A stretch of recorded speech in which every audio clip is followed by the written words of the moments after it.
Bienvenue, vous écoutez le podcast Le sens de l'écoute où je discute avec des gens inspirants de leur écoute dans l'exercice de leur profession.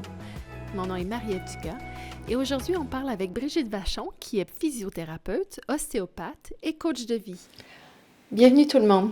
Aujourd'hui, Brigitte elle nous parle de comment elle utilise l'écoute dans l'exercice de sa profession de physiothérapeute et d'ostéopathe.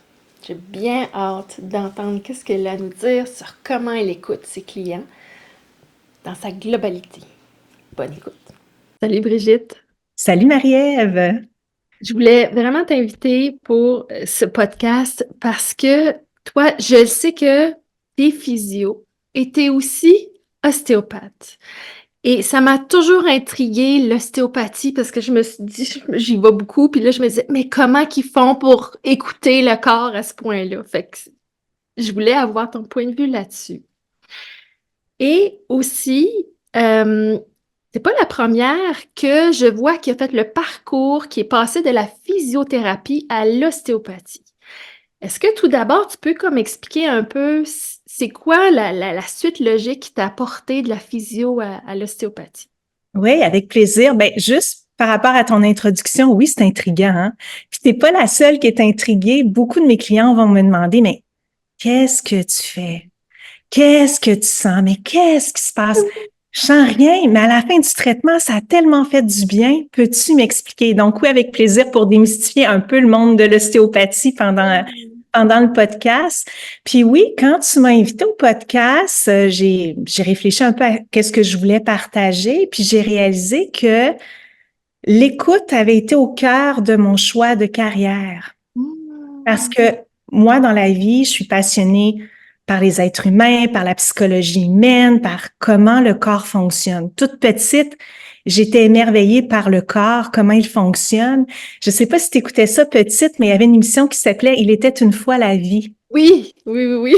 Alors, c'était les petits bonhommes qui voyageaient dans le corps, puis on voyait comment le corps fonctionne avec les petits bonhommes, puis je trouvais ça tellement fabuleux.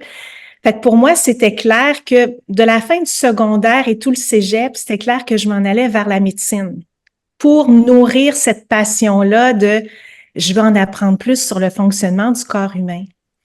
Et quelques mois avant mon inscription à l'université, il y a une petite voix à l'intérieur de moi qui a fait toc, toc, toc. Allô? Ça sera pas la médecine, ma chérie, ça va être la physiothérapie. Je dis, ben voyons, toi, d'où ça sort? C'était pas rationnel parce que pour moi, je m'en allais en médecine. Et je savais pas c'était quoi la physio. Fait que j'ai fait des recherches, puis cette voix-là était tellement forte que j'ai choisi de la suivre, puis d'entrer en physio, même si c'était pas logique.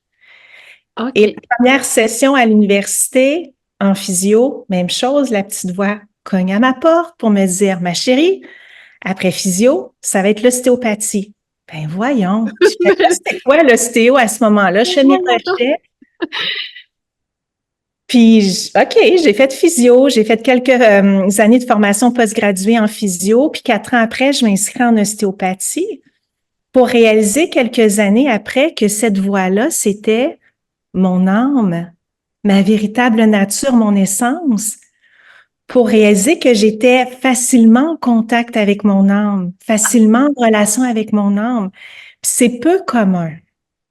Alors, ça a été le premier contact avec une dimension un peu plus subtile de mon humanité.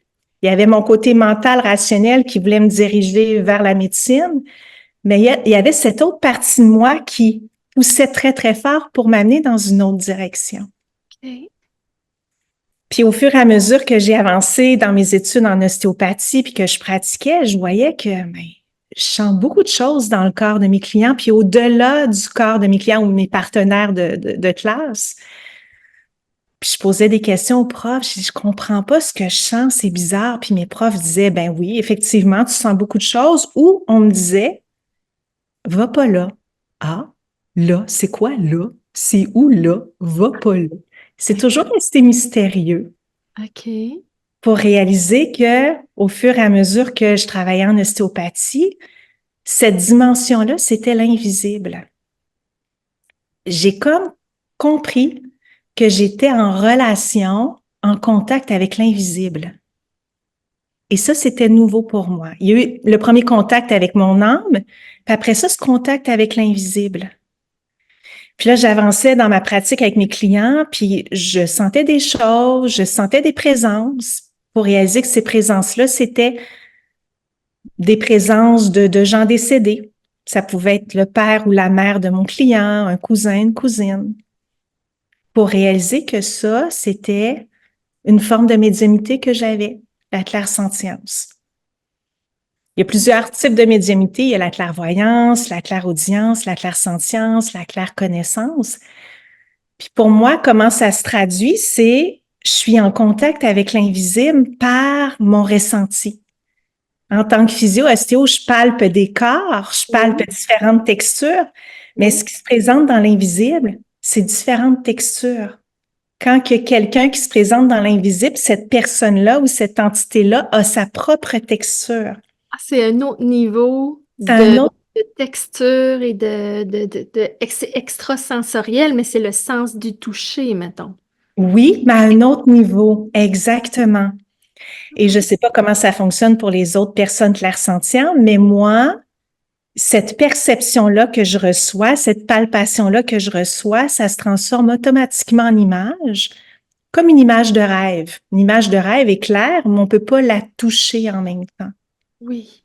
Donc, s'il y a quelque chose qui se présente dans l'invisible, ça peut être une personne, ou ça peut être une émotion, ou ça peut être une pensée, ça peut être une image de quelque chose qui s'est passé dans la vie de mon client. Mais je suis capable de le voir clairement parce que ce que j'ai palpé, ça se transforme en image. Donc, tu palpes le corps physique dans le protocole, mettons, de la physiothérapie, dans le protocole de l'ostéopathie. Mais là, tu as comme cette troisième dimension-là qui t'apporte aussi des informations supplémentaires. Exactement. Exactement. Puis il a fallu que je me positionne justement par rapport à ça. OK, Mhm. je suis scientifique. Je suis membre de l'Ordre des physiothérapeutes. Il y a un côté de moi qui est très terre à terre, cartésienne, intellectuelle, scientifique. J'adore la science, mais il y a un côté de moi très, très spirituel. Et Mhm. ces deux côtés dansent très bien à l'intérieur de moi. Je suis à l'aise avec ces deux dimensions-là de moi. Ce qui fait Ouais. ma particularité ou mon unicité. Parce que c'est pas commun d'avoir une physiothérapeute ostéopathe que cette couleur-là. Mhm. C'est pas commun non plus d'avoir des gens connectés qui ont cette connaissance-là du corps humain puis de l'anatomie, etc. Fait que moi, qu'est-ce que je fais avec cette découverte-là que je suis médium dans le cadre que je suis physiothérapeute et je dois respecter un code de déontologie? Comment me respecter là-dedans et respecter mon ordre? Ouais. Alors, je me suis dit, qu'est-ce que je fais? Est-ce que je laisse la physio? Mais non, j'aime ça. Ouais, là, Ben t'es oui. allé vraiment voir toutes les directions là, possibles. Ouais, pour vraiment prendre une bonne décision. Ben non, j'aime la physio, puis ça fait du bien à mes clients, donc c'est pas possible. Mm. J'ai compris que ce troisième niveau, comme tu nommes, ben c'est un sixième sens. Quand je vais écouter mon client, je vais l'écouter avec bien sûr mon audition, je vais le voir, je vais le toucher. Parfois, je peux avoir des odeurs, des goûts qui vont venir. Et j'ai ce sixième sens-là qui est cette palpation que j'ai, cette relation que j'ai avec l'invisible. C'est tout. C'est juste une autre forme d'écouter, d'évaluer, ou une autre autoroute pour écouter et évaluer qui va me donner de l'information. Puis dans toute ma collecte d'informations, de données, je vais voir qu'est-ce que mon client a, c'est quoi la cause de son problème, puis qu'est-ce que je peux faire pour lui pour l'aider. Oui.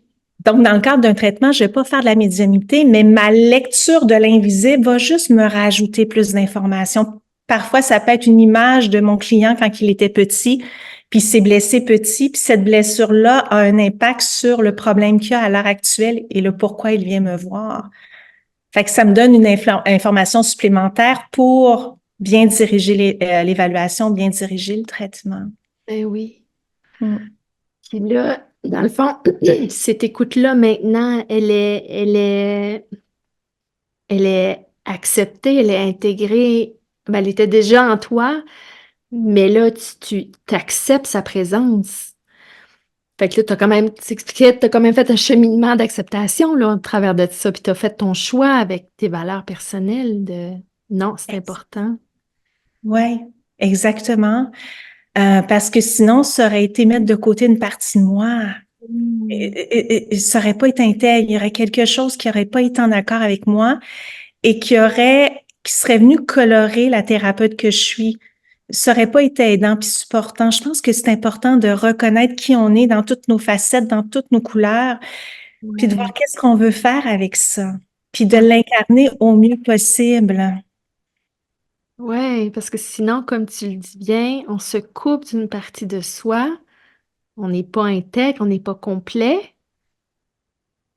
puis on peut devenir, si on se coupe de ça, on peut devenir aigri, tu sais, comme j'avais l'impression que tu disais, ben si je ne le faisais pas, je ne serais pas qui je suis, puis il y a une qualité de traitement qui serait pas là.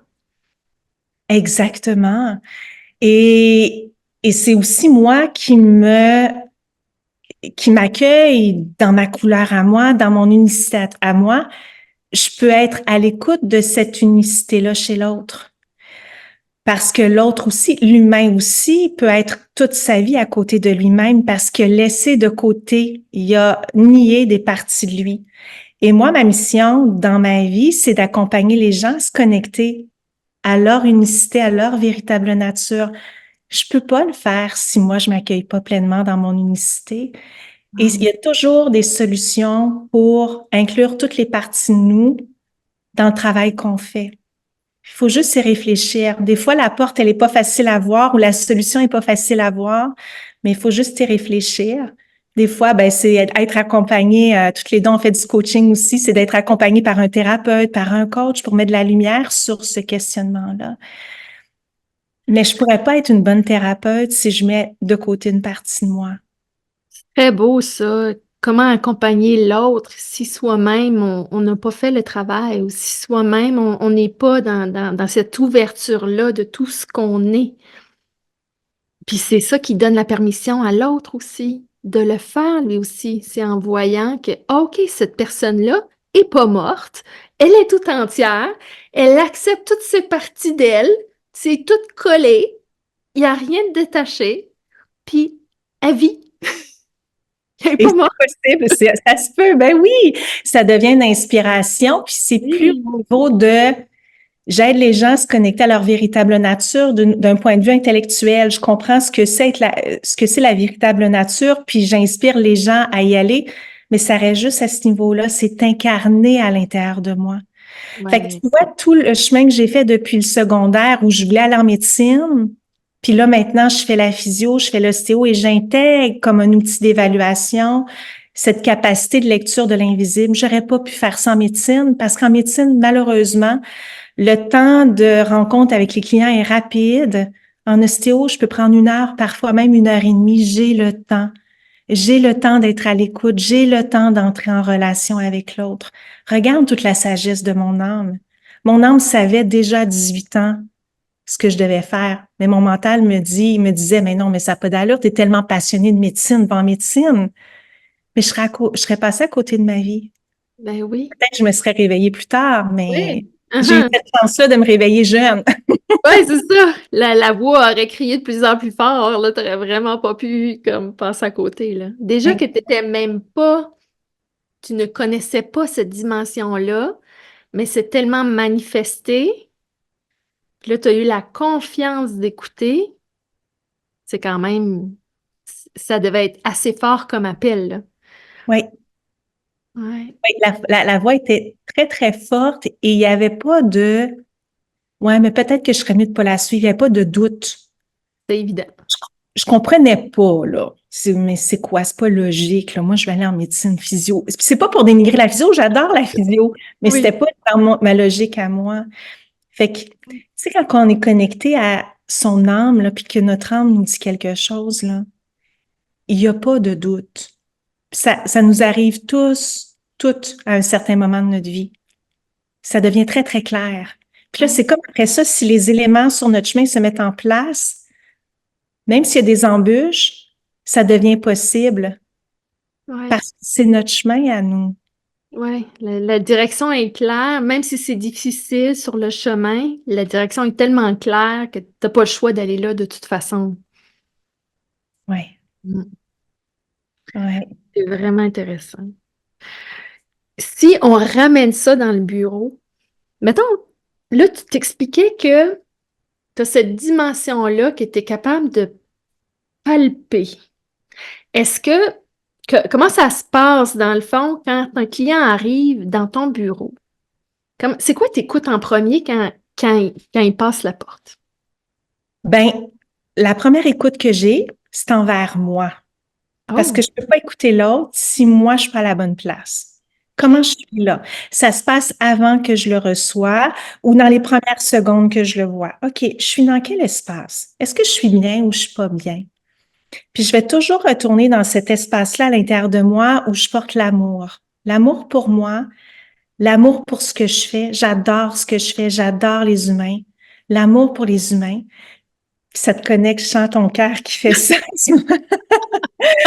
Là, il y a cet amour-là que tu portes toi aussi probablement. Puis je me connecte à cet espace de beauté en moi, Mmh. la beauté pour moi, la beauté de la vie et la beauté qu'il y a chez l'autre. Puis automatiquement, ça me met dans un espace de neutralité où là, je peux être véritablement à l'écoute.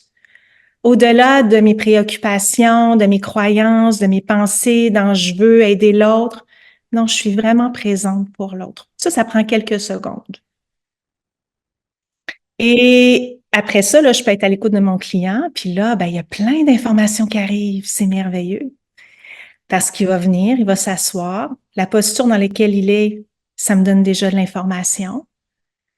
La façon qu'il bouge, ça me donne de l'information. Puis souvent, les gens ne s'en rendent pas compte, mais quand ils parlent de leurs problèmes, ils vont beaucoup bouger avec les bras, puis leur corps va me dire exactement quoi vérifier. Il y a 2 semaines à peu près, j'avais une cliente qui avait un problème d'épaule, une tendinite à l'épaule. Puis elle me parlait de son travail, parce que beaucoup de gens travaillent devant l'ordinateur, puis elle me montrait sa posture, puis elle me montrait, là, j'exagère un peu, mais elle travaillait le bras droit écarté de son corps.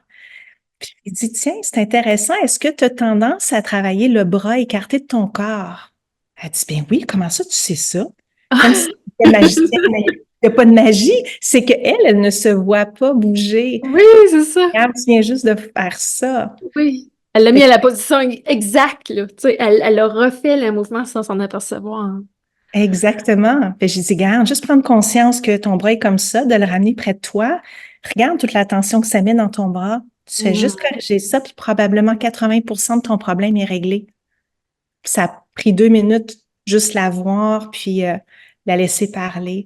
Fait que le corps va donner beaucoup d'informations. Après ça, comme bien des professionnels de la santé, on fait remplir un questionnaire médical avant la première rencontre. Mais comment la personne va remplir son questionnaire médical? Pas tant ses réponses, mais est-ce qu'elle va prendre le temps de le remplir ou pas? Parce que moi, je le vois quand les gens remplissent vite ou Ah quand les oui, gens prennent vraiment le temps de bien répondre aux questions. OK. Est-ce que leur santé, est-ce qu'ils sont préoccupés par leur santé? Est-ce qu'ils sont en relation avec leur santé? Est-ce qu'ils prennent le temps de bien répondre au questionnaire médical ou pas?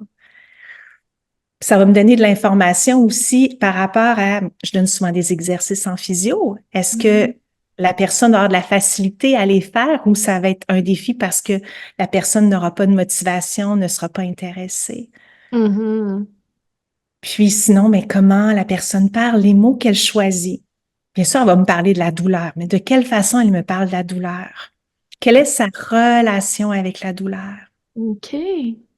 avec son symptôme? Est-ce que la personne a une relation relativement saine avec la douleur? Parce que quand on a mal, on n'est pas bien. Tu sais? C'est pas vrai que j'ai mal, puis je suis bien, puis la vie est belle. Mmh. Mais quelle est la relation que la personne a avec la douleur? Est-ce que la personne va être dans le déni, puis avoir de la difficulté à dire, ben oui, j'ai mal, puis à décrire la douleur, puis elle va être dure sur son corps? Ouais. Ou la personne va être dans l'exagération ou dans le drame? Une douleur qui serait peut-être à 3, 4 sur 10, c'est à 10 sur 10, puis c'est trop. Fait que là, Ah! ça va être de ramener la personne dans une position où elle est en relation plus saine avec la douleur. Fait que ça va être beaucoup d'éducation, puis d'expliquer la douleur, puis un petit peu de coaching à travers tout ça. Ouais, c'est ça, parce que là, avec tes notions de coaching maintenant, il y a tout ce volet-là que tu es capable d'accompagner tes clients, soit en physio, justement, pour les motiver à faire leur exercice. Et oui, pour la relation avec la douleur, pour ramener ça dans une espèce d'équilibre, d'avoir une belle relation. Parce que c'est sûr que j'imagine quand on résiste à la douleur, peut-être que la guérison peut prendre un peu plus de temps ou... Ouais, tout à fait. Puis la personne est moins en contact avec son corps, fait qu'elle va moins être capable de dire, hey, tu sais, Brigitte, ben, j'ai observé ça dans ma posture, puis je pense que c'est ça qui cause le problème, parce que souvent, les gens n'en sont pas conscients. Quand je pose la question, mais qu'est-ce qui fait que la douleur est encore présente selon toi? Puis souvent, les gens n'arrivent pas à le dire, pas parce qu'ils veulent pas, c'est qu'ils sont pas conscients de ce qu'ils font dans leur journée, qu'ils sont pas conscients de leur corps. Fait que plus on développe une relation avec le corps, avec la douleur, plus on est conscient de ce qu'on fait dans la journée, plus on peut faire des ajustements pour supporter la guérison, puis réduire les activités ou les mouvements qui empêchent la guérison. OK, OK. Fait que c'est comme une rééducation de l'écoute que tu fais, là, avec tes clients. Oui, oui, ou une introduction aussi, Oh, carrément une introduction à l'écoute. parce que beaucoup de gens, ben, c'est une nouvelle donnée, être à l'écoute de leur corps. Wow, c'est vrai, hein? Les gens peuvent être très loin d'eux. Et puis, c'est ce qu'on voit en coaching. Quand on a la compréhension, puis les outils, puis la clarté, ben là, on peut aller dans la bonne direction. OK, je savais pas que j'étais aussi loin que ça de moi. Maintenant, je le sais. Maintenant, j'ai les outils pour aller tranquillement un peu plus vers moi, puis être plus à l'écoute de mon corps. Mhm, Ça, c'est mhm. fantastique. Ben oui, fait que t'as comme un volet éducation, là, aussi, là, avec toute ta pratique, là. Ouais. Ouais, il y a une bonne partie d'éducation dans le traitement. Puis plus la personne comprend ce qui se passe, mieux elle peut intégrer les changements aussi. Ça devient plus concret, plus clair, moins abstrait, moins flou. Donc, Ouais. Parce que t'es capable d'expliquer clairement le sens, les raisons, le fonctionnement. Fait que là, elle s'en va très outillée, là, avec... exactement. Puis parfois, il faut répéter parce que c'est tellement nouveau que ben, on va le répéter 2 fois, 3 fois, 4 fois. C'est bien correct. Il y a des Oui, petites choses qui s'introduisent petit à petit, des petites graines qui sont semées petit à oui. petit. Puis il y a des clients parfois qui me disent 2 ans plus tard, tu sais, il y a 2 ans, tu me dis ça, mais j'avais rien compris. Ah oui, c'est ça, hein? Oui, ben Tout oui, c'est l'intègre. Ben, c'est bon. normal.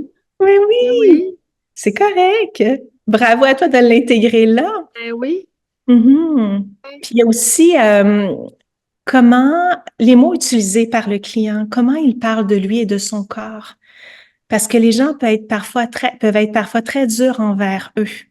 Il y a Mm. beaucoup d'humains qui sont pas dans une relation d'amour envers eux-mêmes. Et ça, mais cette dureté-là qu'on peut avoir envers nous-mêmes. Puis moi, je continue à développer une relation d'amour euh, plus harmonieuse avec moi, une relation plus bienveillante avec moi. C'est un travail jusqu'à la fin de nos jours. Mais quand la personne a une relation dure envers elle-même, ça crée une dureté au niveau du corps. Ça crée une contraction. Ça crée une tension au niveau du système nerveux. Ça a un impact sur le travail que je fais avec lui. Wow. Mhm. Fait que c'est de l'accueillir. Moi, j'ai comme une énergie très douce, très à l'écoute. Déjà, les gens sont rapidement en confiance avec moi. Puis rapidement, ils peuvent se déposer. Ils sentent qu'ils se sentent en sécurité pour se Mm. déposer. Puis moi, j'ai un discours très bienveillant, très doux, très aimant. Fait que tranquillement, juste par pas mon modèle, mais à m'écouter parler, tranquillement, eux, ils vont apprendre à utiliser d'autres mots pour parler d'eux-mêmes, pour parler de leur corps. Ouais, Sans que j'intervienne, juste par ma présence, puis par les mots que je choisis d'utiliser. ouais, ouais. Ça, C'est comme, tranquillement, ça ouvre des portes, oui. ouais. Osmose, c'est pas le bon mot, là, mais par mimétisme ou par... Ouais. ouais, OK. Fait que c'est comme... J'aime pas le mot éduquer, là, mais c'est comme montrer l'exemple Mm. à travers les actes qu'on fait, là. Ouais. Puis un mot bienveillant n'a pas la même vibration qu'un mot dur. Fait que Hmm. ça aussi, même eux, s'ils sont pas nécessairement médiums comme moi, ils ressentent consciemment ou inconsciemment l'énergie. Ils le sentent dans la salle quand ils arrivent. Hey, je me sens bien. Je comprends pas Ouais. pourquoi je parle autant avec toi, mais parce que tu te Ouais. sens, tu te sens écouté, entendu. Ouais. Juste ça, ça fait du bien. On sait à quel point se sentir écouté, ça fait du bien. Puis c'est une partie du travail que la personne se sente écoutée. C'est pas juste Accueillie dans ce qu'elle accueillir. est. Ben oui. C'est pas Ouais. juste j'ai mal, mais je suis entendue dans ma douleur, puis dans pourquoi je suis en arrivée là, dans cette douleur-là. Quelle est mon histoire de vie qui m'amène aujourd'hui dans ton bureau avec ma douleur? Ouais. C'est d'éveiller, de mettre de la lumière pour mettre des choses à la conscience, là. Ouais, ouais. Mais ça Et passe à travers la douleur. la douleur. Oui, mais l'être, l'âme, parle à travers le corps. Pour moi, c'est clair, clair, clair, clair. Fait que quand Wow. une personne arrive avec une douleur, bon, la personne s'est faite une entorse de cheville, elle veut travailler sa cheville parce qu'elle veut reprendre son entraînement pour le marathon. Ça se peut qu'on reste juste au niveau matière physique.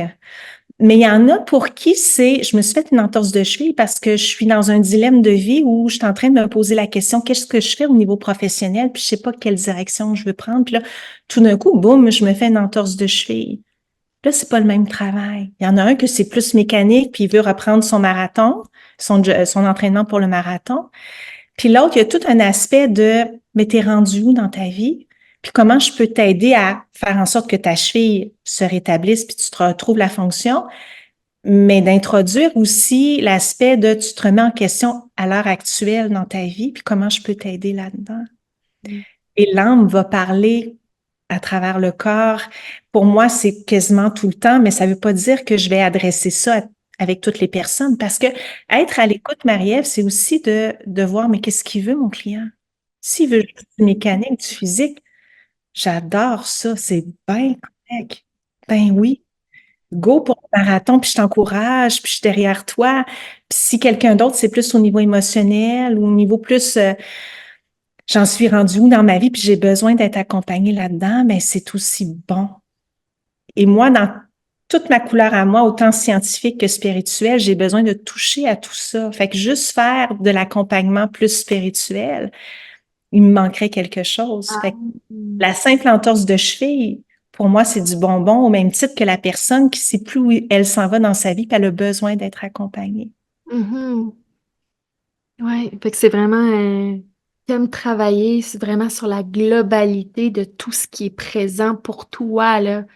Comme tu dis, autant la dimension intérieure pour toi qui est palpable, autant que c'est ça, tu veux pouvoir te mettre les mains partout, là, tu sais. Oui. Puis Ouais. là, tout dépendamment du besoin du client, ben, on va être à ce niveau-là. OK, cool. Oui. À ce niveau-là. Et ça, Puis tu le ressens. oui, puis il n'y a pas de bon ou de mauvais. C'est pas parce que je reste au niveau physique que c'est pas bon. Ben Mhm. non, c'est super. Puis à un autre niveau, c'est super aussi. Oui, oui.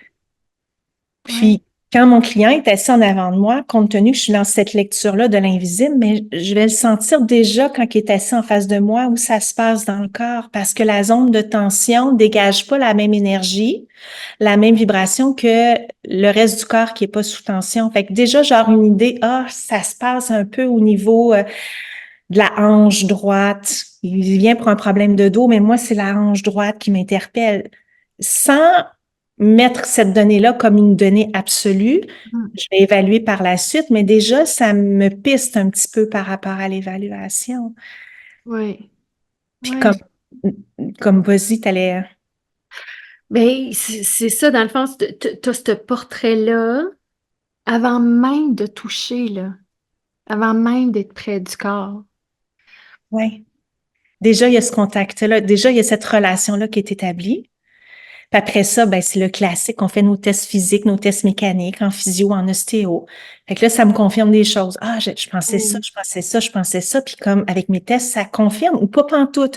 Moi, je suis ouverte. C'est pas parce Oui, que j'ai déjà des choses d'entrée de jeu que c'est ça. C'est oui, une page blanche à chaque fois. OK, je pars avec aucune information. Mon test mécanique, qu'est-ce qu'il révèle? Puis la plupart du temps, ça va venir aller dans la même direction que ce que j'ai vu d'entrée de jeu, mais parfois, c'est pas le cas. Fait que c'est de m'ajuster puis d'être flexible. oui, oui. Rester dans l'ouverture, dans cette flexibilité-là, d'accepter d'autres informations, puis de pas rester attaché à ton hypothèse. Oui, parce qu'on peut passer à côté d'une information cruciale, parce que l'être Oui. humain est tellement complexe. C'est pas parce que moi j'ai ces 6 sens-là que je suis capable de bien diagnostiquer ou bien trouver la cause du problème. Je peux passer à côté. Fait que je reste toujours dans cette ouverture-là pour être sûre que je vais vraiment aller à la cause de ce qui a créé le symptôme, le problème. Et après ça, le client s'allonge, puis là, je fais un autre niveau d'évaluation d'écoute. Je mets mes mains au niveau du corps. Puis là, je dialogue avec le corps. Puis le corps va me parler. Ah! Ça se fait pas verbalement, mais je vais vraiment poser des questions. OK. Et c'est dans ma tête, c'est ma pensée qui parle avec le corps. OK, tu as cette douleur-là, tu as ce problème-là, mais qu'est-ce que tu veux que je regarde pour toi? De quelle façon tu veux que je t'aide? C'est quoi la véritable cause de cette douleur à l'épaule ou cette douleur à la cheville ou peu importe? Et là, je vais poser plein de questions au corps. Je vais voir en revue tous les systèmes. Est-ce que le problème d'épaule, mettons que c'est le problème d'épaule de ma cliente qui travaille tout croche à l'ordinateur. OK, est-ce que la cause, ça vient du système nerveux, du système digestif, du système gynécologique? Je vais faire en revue tous les systèmes. Ça, c'est plus de l'ostéopathie. Et le corps va me répondre. Quand c'est un oui, il va y avoir une ouverture qui va se créer. Il va y avoir de l'expansion. Et quand c'est un non, il va y avoir une contraction, une fermeture. Oui. Fait que là, il m'amène là où il veut que il veut que je travaille. S'il me dit, par exemple, le système digestif, c'est large. OK, mais quoi par rapport au système digestif? Donc, je vais voir en revue tous les organes du système digestif. Est-ce que c'est l'estomac? Est-ce que c'est l'œsophage? Est-ce que c'est le foie? Disons que le corps me dit le foie. Ah, OK. Puis ça se peut que ça vienne concorder à des choses que j'ai vues quand mon client était assis, quand mon client me parlait, dans les symptômes qu'il m'a décrits, ou peut-être pas. Et là, quand je tombe sur le foie, ben, ça s'arrête pas là. OK, le foie semble être une des causes du problème d'épaule. Puis en ostéopathie, on fait plein de liens avec le foie, le diaphragme, les attaches, les fascias, tout ça. OK, mais est-ce que ça se situe au niveau physique? Le déséquilibre du foie ou la tension qui est à travailler au niveau du foie, ou est-ce que c'est au niveau émotionnel? Est-ce que c'est au niveau psychologique ou spirituel? Parce que l'être humain, c'est pas juste du physique, c'est tout ça en même temps. Mhm. Et le corps, il va me donner la réponse. La plupart du temps, la première porte d'entrée, c'est le physique. Parce que les Mhm. gens viennent me voir en physio, en ostéo, c'est pas mal le physique. Mais une fois que la relation de confiance est établie, peut-être le côté émotionnel va ressortir. Parfois, c'est lors de la première rencontre, mais la plupart du temps, c'est le plan physique qui ressort.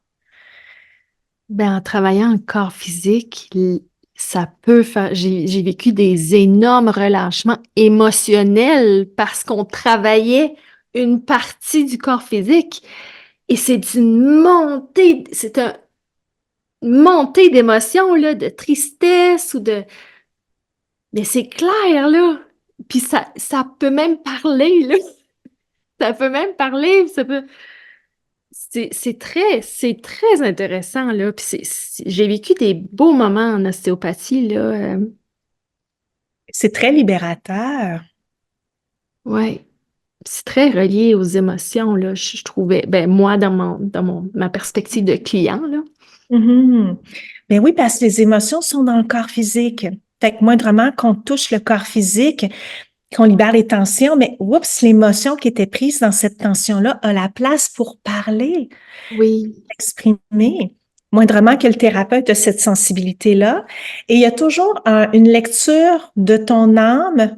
Quand tu vois ton ostéopathe, tu vois ton âme, mais c'est inconscient, ton âme va lire ton ostéopathe, puis il va déterminer est-ce que mon ostéopathe peut m'amener dans cette direction-là. Et si tu sens, puis c'est inconscient, si tu sens que c'est oui, la porte va s'ouvrir, donc d'où la libération émotionnelle. Ah, ça le fait pas avec tout. J'ai eu beaucoup d'ostéopathes, là, parce qu'il y a des déménagements. Mais c'est vrai que c'est pas tous les ostéopathes qui étaient capables d'avoir cet effet libérateur-là. Fait que oui, ça dépend des gens, même s'ils avaient tous été à la même école, là. Fait C'est que, ça. Il y en a après, le monde émotionnel, c'est pas leur truc, puis c'est bien correct. oui, c'est vrai. Mais il faut que, en tant que thérapeute, que tu sois prêt à recevoir cette libération émotionnelle. Il faut que tu sois assez solide à l'intérieur de toi pour être en présence puis en écoute de ce qui remonte, parce que tu Oui, disais que c'était immense, qu'est-ce qui montait, mais cette émotion-là est reliée à ton histoire. oui, C'est pas juste une tristesse qui s'en va, mais c'est une tristesse qui est reliée à ton histoire, une partie de ton histoire. Fait que comment oui. accueillir ce qui est en train de se mettre en lumière pour que ça fasse sens pour toi? Parce qu'une libération pour une libération, tu fais ta vie puis tu l'oublies. Mais si il y a un sens que tu vois à cette libération-là, tu vas pouvoir l'intégrer dans ta vie puis passer à une autre étape. Ça va Mm. être fort utile, mais il faut que le thérapeute soit assez solide pour et à l'aise pour pouvoir et conscient et outillé pour pouvoir Mhm. accompagner ça. Oui. Fait que ça, c'est un autre niveau d'écoute. Il y a le corps physique qu'on écoute, mais derrière, il y a le monde émotionnel. Moi, je le sens toujours, mais ça veut pas dire que le client veut aller là. Ça veut pas dire qu'il est prêt à aller là. Fait que moi, je respecte ça. Je sais que de l'émotionnel là-dedans. Parfois, je vais le dire quand je sens qu'il y a une petite ouverture. Ah, tu sais, je sens qu'il y a peut-être de l'émotionnel pris dans cette tension-là où je pose des questions ouvertes à savoir comment ça va dans sa vie, est-ce qu'il y a du stress, etc. Juste pour semer des petites graines puis commencer Mm. à ouvrir des portes. Puis être Oui. à l'écoute de est-ce que la personne aurait besoin de ça, aurait envie de ça, puis au bon moment, mais ça va se placer. Oui. Juste c'est ça, juste au moins de faire créer des graines, de semer des graines de liens. Juste le fait de poser une question ouverte quand tu es à un certain endroit, ben là, il y a possibilité de continuer un peu le travail après, là, de Oui. réflexion. Ouais. Donc là, je te partage qu'on est à l'écoute du corps du client, puis on regarde là où est les tensions, sont les tensions, les blocages. On peut être à l'écoute de ce qui va pas dans le corps. Mais il y a l'inverse. On peut être à l'écoute de ce qui va, de la beauté, de la santé. En ostéopathie, il y a plein d'approches. Il y a entre autres la biodynamie, qui est une approche en ostéopathie où on s'adresse à la santé, à ce Ah, qui. Donc, comment ça peut se traduire? Parce que ça va être utile pour tes auditeurs à la fin, quand je partagerai peut-être un petit truc, c'est, disons qu'on prend le problème d'épaule. La personne arrive avec une tension à l'épaule. Disons que la tension, c'est un bloc de tension à l'épaule comme ça. oui. Et dans cette tension-là, ben, il y a toujours la vie qui s'exprime parce que sinon, si c'était que tension puis qu'il n'y avait pas de vie dedans, ce serait la mort. Mm. Fait en biodynamie, on va regarder, OK, il y a ce bloc de tension-là dans le corps, que ce soit à l'épaule ou au foie, peu importe où. Et là, on va regarder là-dedans où s'exprime la vie. Ça peut être ici, ça peut être ici, ça peut être beaucoup de vie qui s'exprime. Et on va rester concentré sur le mouvement de la vie, de la santé dans la zone de tension. Et parce qu'on a notre attention sur la vie, sur la santé, c'est ça qui va prendre de l'expansion et la santé va venir transmuter le déséquilibre. Là, on Ouais, travaille plus pour relâcher le déséquilibre. On ouais, est observateur de la vie, de la santé qui va faire son œuvre dans le corps du client. ouais. Fait que c'est l'attention qui apporte le mouvement d'énergie pour redynamiser toute cette zone-là, là. Exactement. Wow. Puis cette, L'attention sur quelque chose, c'est comme important, là, tu sais, c'est comme l'attention, mettre son attention sur la chose qui va bien dans un bloc de je vais moins bien, fait en sorte que tu redynamises tout l'ensemble. oui, Wow. oui. Et cette force de vie, de santé qui va venir redynamiser ou transmuter, elle est connectée directement à la force d'autorégulation, d'auto-guérison du corps. Ouais. Et si Fait- on va aller plus loin, cette force d'autorégulation, d'auto-guérison du corps, c'est la force qui nous a créés en tant qu'être humain. C'est la force de développement et de croissance de l'embryon.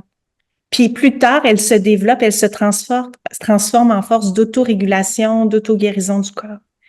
Et cette force-là, si on va plus loin, puis pour les gens pour qui ça peut percuter dans les auditeurs, ben juste mettre ça de côté, c'est bien correct. Ben c'est en ostéopathie, c'est pour nous le souffle de vie, la force qui nous a créés, la création, Dieu, appelle ça comme tu veux. Donc le souffle de vie est connecté à la force d'autorégulation du corps, à la santé, Et c'est ça qui fait le travail de transmutation dans le corps. Et parce que pourquoi c'est possible, c'est que moi, l'ostéopathe, je suis l'observatrice de ça. En étant l'observatrice de la force de vie dans le corps, il y a un travail de transmutation qui peut se faire. Et cette force porte la grande sagesse on sait exactement ce que l'humain a besoin. Ouais. C'est pas moi avec toutes mes connaissances, Oui. mes expertises, mes compétences. Moi, je mets mon ego de côté, mon Oui. mental de côté. Je deviens nulle, comme on dit dans nos cours. Oui, oui. Je suis juste l'observatrice. Puis, le plus grand que moi va faire le travail. Exactement là où le client a besoin, dans la zone du corps qu'il a besoin, au niveau qu'il a besoin. Et ça, c'est magnifique.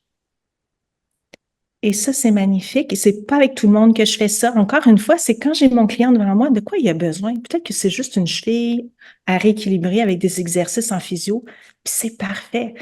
Mais il y en a d'autres qui ont besoin d'aller dans cette direction-là, plus se Mhm. connecter à la santé, puis aller plus profondément dans le travail. Ouais. Fait que toi, en tant que thérapeute, tu deviens l'acteur qui fournit cette attention-là Ouais, pour amorcer, juste le fait de placer ton attention sur la vie fait en sorte qu'il y a quelqu'un qui regarde et qui décide que ça, c'est important. Moi, je mets mon attention là-dessus et c'est là que ça amorce tout, euh, exactement. ça déclenche finalement. Tout le travail. Puis là, moi qui pensais que c'était l'épaule puis le foie, tout d'un coup, c'est la cheville qui travaille parce que la personne a eu une blessure de cheville à 5, 6 ans, puis depuis, tout le corps a compensé à droite, puis là, Ah! s'il arrive avec un problème d'épaule, ah ben c'est fabuleux. Moi, je l'aurais jamais su. Mais la santé, la vie a cette sagesse-là de savoir exactement ce qui a besoin d'être travaillé pour la personne au moment que je la vois. Parce qu'il y Oui, a un respect aussi de la personne. Parce que si on fait un travail trop profond, la personne ne sera pas capable de le prendre. elle est pas prête, elle est pas rendue là.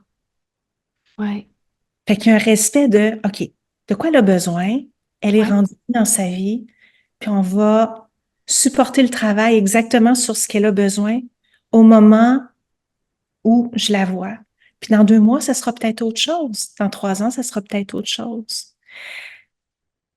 Et ça, c'est tout un travail, hein, parce que moi, je suis beaucoup là, hein? Fait que juste mettre de côté mon mental, puis laisser le travail se faire, c'est beau, là, ça a l'air tout beau, tout rose, tout romantique, waouh! Mais non, c'est un travail de chaque jour pour se rendre là. Oui, oui, oui, parce que tu rentres dans toute la sphère du respect, le respect de l'autre, où ce qui est rendu, qu'est-ce qu'il a besoin, qu'est-ce qu'il veut, qu'est-ce qu'il nomme, il est prêt à quoi, puis c'est juste ça qu'on fait, même si on sait qu'on est capable de faire plus, tu sais. Ouais, c'est ça, Ouais, c'est l'écoute. Ouais, je fais le lien, tu sais, quand t'écoutes ça, t'écoutes ta limite je- de là où ce que tu peux travailler, là, finalement. ouais, exactement. Puis on Ouais. la sent, cette limite-là, elle est palpable. Si on va plus loin que la limite, si on la dépasse, il peut y avoir une petite décompensation dans le corps, puis le client va appeler le lendemain, ah, je vais pas bien, j'ai eu la nausée, j'ai eu mal à la tête. Ah ouais, c'est parce que j'ai voulu pour mon client. Au lieu Hmm, de laisser le travail se faire, j'ai voulu. Vouloir pour le client, vouloir l'aider, vouloir le soulager. Le vouloir, c'est ça ici. Fait qu'il faut vraiment que je m'enlève du chemin, puis je laisse le travail se faire, puis à l'écoute. Mais c'est un travail de chaque jour. Puis j'améliore cette capacité de présence, cette capacité d'écoute, cette capacité d'observation. Là, je suis rendue à un niveau X, puis dans 10 ans, ça sera autre chose. Puis il y a ouais, 10 ans, c'était autre chose. C'est de m'accueillir là-dedans aussi. ouais. Et c'est dans cette dimension-là, quand on laisse le travail se faire à partir de la santé, que la personne peut elle-même se connecter à sa véritable nature. C'est plutôt rare que ça arrive dans le traitement, mais ça arrive.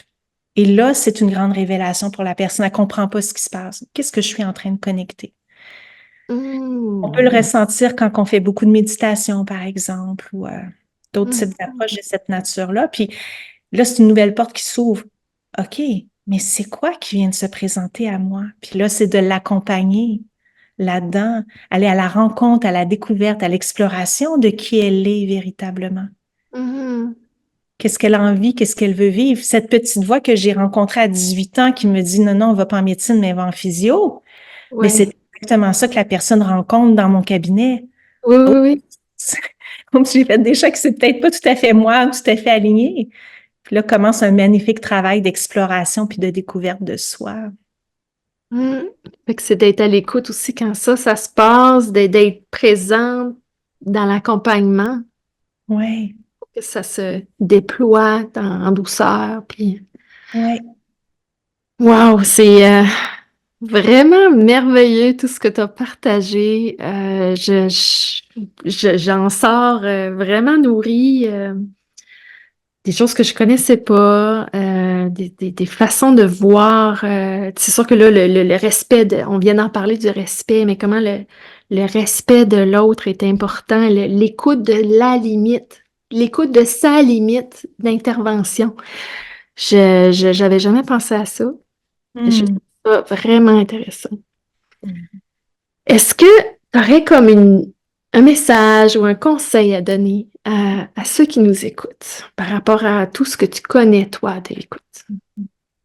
Ben, j'aurais envie d'inviter les gens qui ont envie d'intégrer ça comme pratique, de s'installer du temps ou de s'arrêter quelquefois dans la journée pour être à la rencontre, à l'écoute de leur beauté à l'intérieur d'eux, de voir qu'est-ce qui va bien en eux ou dans leur vie au moment où ils s'arrêtent.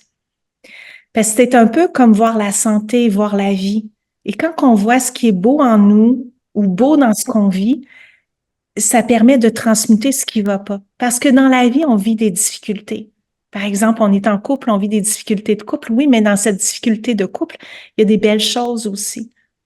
De se connecter à la beauté de cette relation de couple, à ce qui va bien, puis ça va venir transmuter ce qui va pas. Ça va pas tout régler, mais au moins ça va créer de l'espace pour voir plus clair, trouver Mm. des solutions, être moins dans l'émotionnel. Puis plus on s'ouvre à voir ce qui est beau en nous puis autour de nous, cette ouverture permet de recevoir, Mm. d'accueillir la vie, d'accueillir l'abondance, d'accueillir la santé aussi. Fait que c'est une pratique toute simple. Puis pour certains, ça peut être difficile parce qu'ils n'ont jamais fait ça, mais c'est de commencer un petit peu à la fois. Qu'est-ce qui est beau là dans ma vie à l'heure actuelle? Qu'est-ce qui va bien dans ma vie? Puis il y a toujours une petite chose qui va bien. Même quand tout va mal, il y a toujours une petite chose qui va bien. Comme dans cette tension, il n'y a pas juste la tension, il y a la vie quand même qui s'exprime dans la Mhm. tension. Fait que j'aurais envie d'inviter tes auditeurs à, s'ils veulent, à s'arrêter quelquefois dans la journée puis voir ce qui est beau en eux puis autour d'eux. Ouais. Parce que la vie est merveilleuse et magnifique, mais elle passe vite aussi. Mm. Le temps de l'apprécier, c'est Ouais. important. Mm. Et de devenir comment tu dis ça, d'apporter cette énergie de vie en nous pour stimuler l'autorégulation du corps. Puis Oui. c'est très beau. Merci beaucoup. Merci pour tous tes partages. Merci pour cette générosité de ton œuvre dans ta profession. Merci à toi, Marie-Ève. Ça me fait plaisir. Merci à toi, Marie-Ève.